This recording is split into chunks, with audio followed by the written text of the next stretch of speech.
ఇదిగోండి సార్‌కి బిజీ ఉన్నారంట సారు.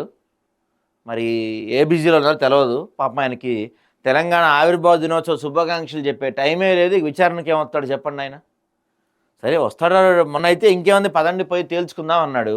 ఇవాళ ఏమంటే 5వ తారీఖు రాను 11వ తారీఖు వస్తా అన్నాడు. మరి 5వ తారీఖు ఏమన్నా ముహూర్తం మంచిగా లేదని చెప్పారేమో స్వాములేమన్నా. ఎందుకంటే సారు ఈ డేటు, తిథి, పంచాంగం ఇటువంటివి చూడకుండా ఇంట్లో నుంచి బయట రాడుగా సారు.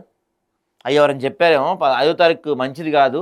5వ తారీఖు నువ్వు వెళ్తే ఇంక అటు నుంచి అటే నిన్ను బయటికి కూడా రానివ్వరు అని ఎవరని చెప్పారేమో.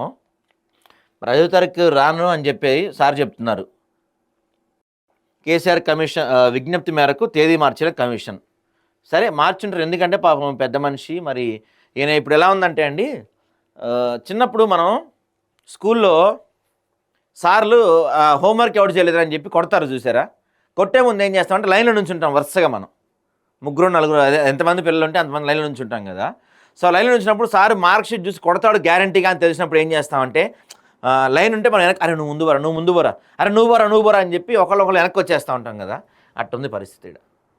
ఫస్ట్ ఈయన రమ్మన్నారు పెద్ద మనిషి 5వ తారీఖు, తర్వాత 6వ తారీఖు అనుకుంటా మన ఆయన పేరేంటి ఈటెలను రమ్మని, ఆ తర్వాత హరీష్ రావు రమ్మను. కానీ ఇప్పుడు పరిస్థితి ఎలా ఉందంటే నువ్వు ముందు పో నువ్వు ముందు వెళ్తే తర్వాత నేను వెళ్తా, నీకు క్వశ్చన్స్ ఏం అడిగారు నాకు చెప్పు, నేను ప్రిపేర్ అయ్యి నేను పోతా.